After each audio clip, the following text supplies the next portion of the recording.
We begin in a region of Australia, in a dense and silent forest. Not far from it, a farmer watches over his flock of sheep and later heads into his home as night approaches.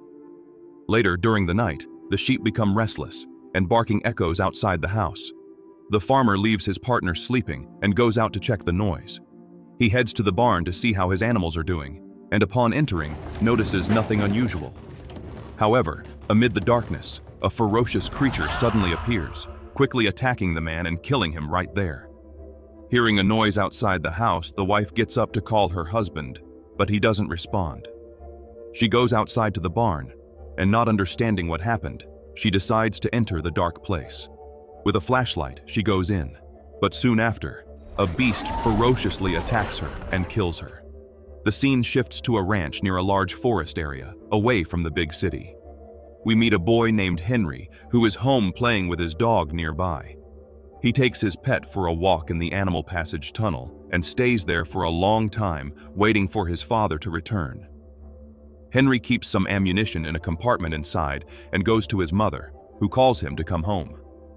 Meanwhile, his father, Adam, goes out to check on his animals. Upon arriving at the sheep pasture, he finds some of them brutally killed. He looks around, reflecting on the massacre. He knows there are fierce predators in the area and is disheartened by the loss, even though he has faced similar situations before. He also checks the traps, which caught no predators, only a small piece of animal skin. He then grabs his rifle and heads out to hunt. As he walks through the area looking for something, he finds only animal blood stains and signs of chaos and death. Back at Henry's family ranch, he helps his mother, Carla, who is a veterinarian and occasionally teaches the basics to her son. She asks him to take the puppy to the kennel, which the boy does. Henry notices one of the cages where an animal is hiding in the darkness and approaches to see what it is, but gets startled when a cat jumps at the bars. After this, his mother, while organizing her work materials, hears on the radio the news that a man and his companion have been found dead, possibly victims of a wolf attack. Carla's other daughter, Sophie, calls a friend to set up a date, which upsets her mother, as the long minutes on the phone generate unnecessary expenses. Carla hangs up the phone line and calls her daughter.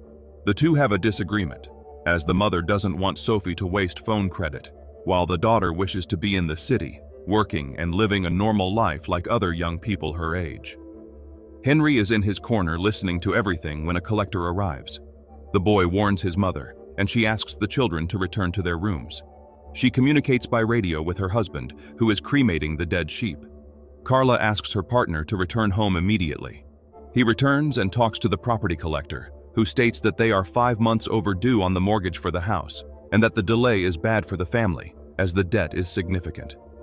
Adam tries to negotiate, claiming that they have had problems with the animals in recent months, and hundreds of them have been killed, resulting in negative income, so he asks for more patience. Carla insists that her clinic is generating good money, and that they will be able to pay off the property and the overdue months. However, the collector says that based on her earnings, it would not be possible to settle the debt in the coming months, which would increase drastically. He states that the property owner, Mr. Johnson, no longer accepts the arrears and requires the confiscation of the family's assets. The other solution is a mutual agreement proposed to the family. The sum of $200,000 would buy back Mr. Johnson's property, and they would move to another location. Otherwise, they would enter a lengthy and costly legal process. Adam refuses, which infuriates Sophie, who interrupts the meeting and says she has the right to opine and wants to accept the agreement. However, her father asks her not to interfere and orders the man to leave his property. After the collector leaves, Henry tells his father that he wants to stay here, and his father insists that they will not lose their home. Minutes later, the collector stops to urinate outside the road surrounded by the forest. The man starts to hear sounds of breaking branches and howls echoing. Distracted, he doesn't notice when something approaches quickly, and when he realizes the danger, it's too late to escape an attack from a pack of wild dogs. The animals, without mercy, bite the man's entire body and brutally kill him. Later, at Adam's house, the family is already well and reconciled, knowing that the difficulties they face affect everyone. To distract a little, the parents have a moment alone. Meanwhile, in the bathroom, Sophie is taking a shower when the power goes out. Her parents then decide what to do, and while Carla goes to fix the old fuse box, Adam will turn on the generator. Outside the house, it is already possible to see that the wild dogs are surrounding the place, and Adam doesn't notice when his dog barks and quickly runs out in front of him. Carla asks for her son's help to go down to the basement to fix the light box. The two go down, and Carla asks her son about a noise, but it's just an attempt to scare him. While the boy lights up the place for his mother, he notices that something is outside the house, but he doesn't tell her. It doesn't take long for Adam to turn on the generator. When he exits the shed, he calls for his dog, but the dog does not respond. The man goes searching for him in the forest, but what he finds among the trees are glowing points of light reflecting the flashlight, along with growls echoing in the area. Scared, Adam retreats and runs back to the house. Some dogs begin to follow him, and he narrowly escapes something more ferocious. He tells his wife to take the children to the bedroom and close the windows, while he goes to grab his gun. However, he has only 2 rounds. He asks Carla where the bullets are, but due to the tension, she doesn't know how to respond. What seems to be canine beasts begins banging and scratching at the door, wanting to get in.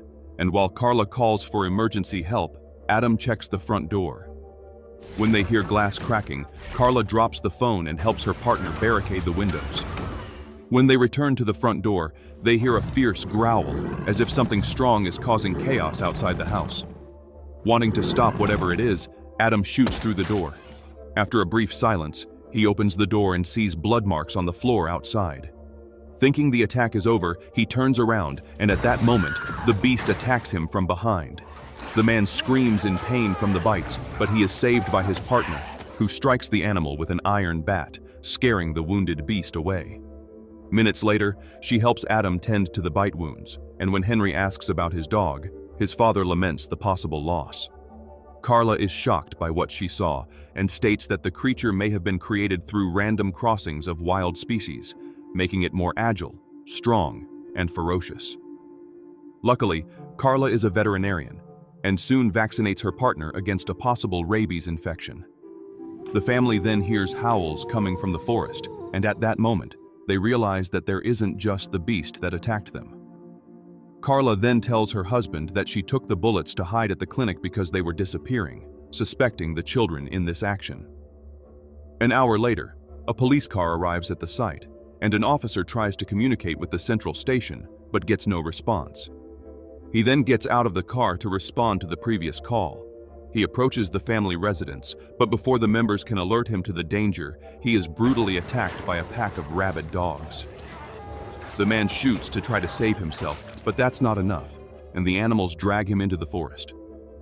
After witnessing the horrific scene, Carla cries for the loss of help and fears for her life and her children's. Adam comforts her and thinks about what to do next. He hands the radio to Carla and tells her he will go to the truck, asking them to be ready when he signals to go to the vehicle. Adam slowly leaves the house and goes to his car. He turns on the vehicle and drives it to the front door. However, just as the family is about to exit to get in the bed of the truck, Adam is attacked by another beast. Wanting to shake off the attack, he accelerates the car and collides with the police vehicle. Carla fears for her husband's life, but the priority is to take care of her children. They narrowly escape another attack from one of the ferocious creatures. The trio crouches by the front door and stays silent, as the danger has managed to enter the residence. Fortunately, the beast does not see the family. Carla then locks the children in the pantry and asks them to wait there. She then goes to the kitchen and grabs a knife to defend herself and attack if necessary. Quietly, Carla walks through the house, searching for the beast, determined to get rid of it. At the right moment, she manages to lock the animal in one of the rooms and then tries to communicate with her husband over the radio, but gets no response. Fortunately, Adam is alive and grabs his rifle when he hears more howls. He stands up and goes to Carla's work area in search of the ammunition. He then contacts his wife, but she does not respond. We see that she is going down to the basement to check out a growling noise.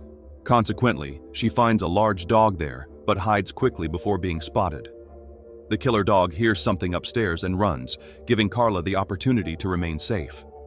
Meanwhile, her children are in the pantry when one of the dogs attacks the door, frightening the kids. Luckily, Carla acts quickly and attacks the beast, injuring it with the knife and forcing it to flee. The trio remains safe but still concerned about Adam. The man goes to the kennel where the animals are kept and discovers that one of the creatures has ferociously killed all the other animals. Knowing he has only one bullet left and one shot may attract too many dogs, he retreats back to the office, which is still without power. Suddenly, Sophie calls him over the radio, but he hangs up the call.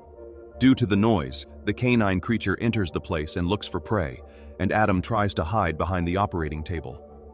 Unfortunately, the beast finds him and attacks.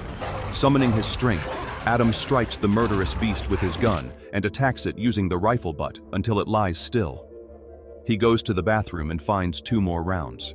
Carla contacts him and they talk. Knowing they can't stay inside the house any longer, Adam tells them to head to the clinic. The trio then exits the house into the darkness of the night and runs to the designated location. Coming after the children, Carla trips and falls. She observes that there are dogs all over the area and, fearing that her children might be attacked, decides to lure the animals in her direction while they enter the animal passage tunnel where Henry likes to play. Inside the tunnel, they hear the growl of the beast walking above them, searching for more prey. Inside the house, Carla thinks of something and grabs some flammable products. Meanwhile, Adam is on the roof of the clinic, aiming his rifle to try to hit some wild animals, but they are fast.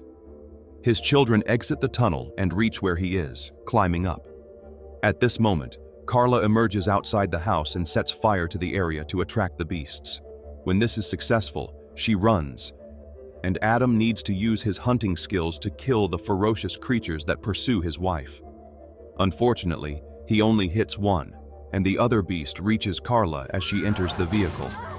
She fights for her life and gets out of the car, seeking shelter beneath it. Luckily, her son hands his father the 2 rounds, enough for the man to finish the hunt and save his partner.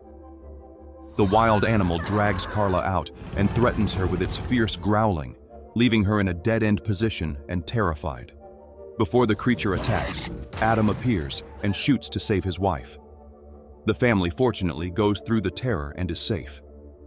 Hours later, after the ferocious animals have entered the forest, the family reunites with their dog, who remained hidden, fearing being killed by the beasts. The ranch remains safe for a few days, but within the forest, danger still lives and attacks will continue.